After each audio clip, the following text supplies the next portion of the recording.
रामकृष्ण हरी. मी ज्ञानेश्वर महाराज डोणगावकर.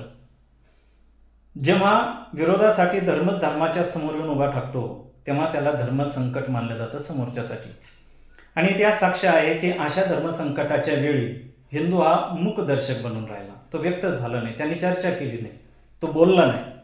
त्यानं बोलणं गरजेचं होतं, कारण तो जर व्यक्त झाला, त्याच्यावरती चर्चा जर झाली तर भविष्यामध्ये असे प्रसंग उद्भवणार नाही, किंवा प्रसंग उद्भवले जरी त्याच्यावरती तोडगा निघेल.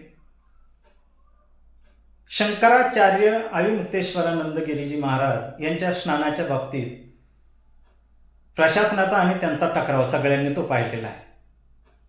आणि या टकरावामध्ये सगळ्यात मोठी चूक प्रशासनाची होती. कोणी म्हणायला लागेल दोन मोठ्या व्यक्तीमध्ये आपण बोलणं गरजेचं आहे का?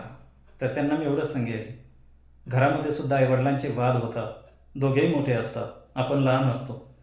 त्या वादामध्ये आपण पडायचंच नाही का? जाऊ द्या म्हणायचंच नाही का? विनंती करायचीच नाही का? ज्याचं चुकतंय त्याला त्या ठिकाणी समज घालायचीच नाही का?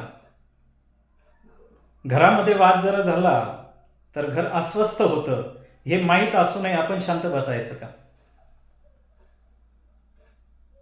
प्रशासनाने शंकराचार्यजींना अडवायला नव्हतं पाहिजे. त्यांचा तो अधिकार होता, त्यांचा हक्क होता गंगा स्नान करणं. लाव्या जम्यासहित जाण्याचा त्यांचा हट्ट होता, शिष्य परिवारासहित जाण्याचा त्यांचा आग्रह होता. जाऊ द्यायला पाहिजे.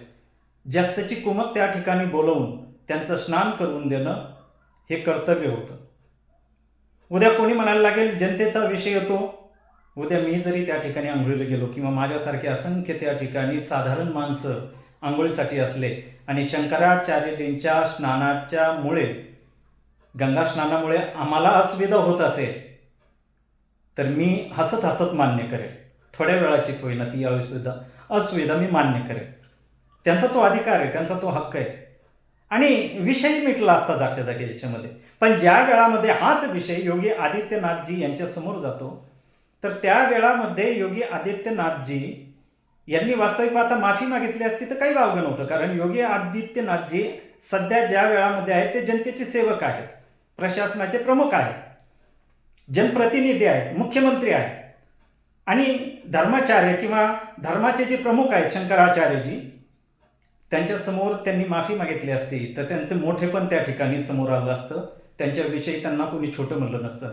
परंतु त्यांनी या वादाला कमी करण्याच्या ऐवजी कालनेमी म्हणून आणखीनच त्या ठिकाणी वाढव करून टाकलं. वाद आणखीन त्या ठिकाणी वाढला. याच मताचं आहे की त्यांचं स्नान होणं गरजेचं होतं, गंगा स्नानापासून त्यांना अडवायला नव्हतं पाहिजे. पण दुसरी बाजू ही पाहिली, शंकराचार्यजी ज्या वेळामध्ये त्यांच्या गंगा स्नानाला विरोध झाला, ठीक आहे, तुम्ही उपोषणाला बसला, वाद नाही त्याबद्दल, तो तुमचा अधिकार आहे, हक्क आहे. पण ज्या काँग्रेसमुळे आतापर्यंत हिंदुत्वाला त्रास झाला, ज्या सपाच्या अंगावरती आजही श्रीराम भक्ताच्या रक्ताचे शिंतोडे आहेत, त्या रक्ताने त्यांचे हात माखलेले, त्यांचा पाठिंबा घेऊन तुम्ही हिंदुत्वाच्या सरकारवरती आगपाछड करणार आहे? कितपत योग्य आहे? एका महान व्यक्तीसाठी, एका हिंदुत्वाच्या प्रमुख व्यक्तित्वासाठी हे कितपर्यंत योग्य आहे? त्यांना या बाबतीमध्ये विचारलं की अखिलेश यादव यांच्या बाबतीमध्ये ज्यावेळेस प्रश्न विचारला, त्यांनी सांगितलं की ते मला शरण आले, त्यांनी माझी माफी मागितली. उद्या बॉम्बस्फोट करणारे तुमची येऊन माफी मागतील, बलात्कार करणारे येऊन तुमची माफी मागतील, हिंदू म्हणून ज्यांच्यावरती गोळ्या झाडल्या ते सुद्धा येऊन तुमची माफी मागतील.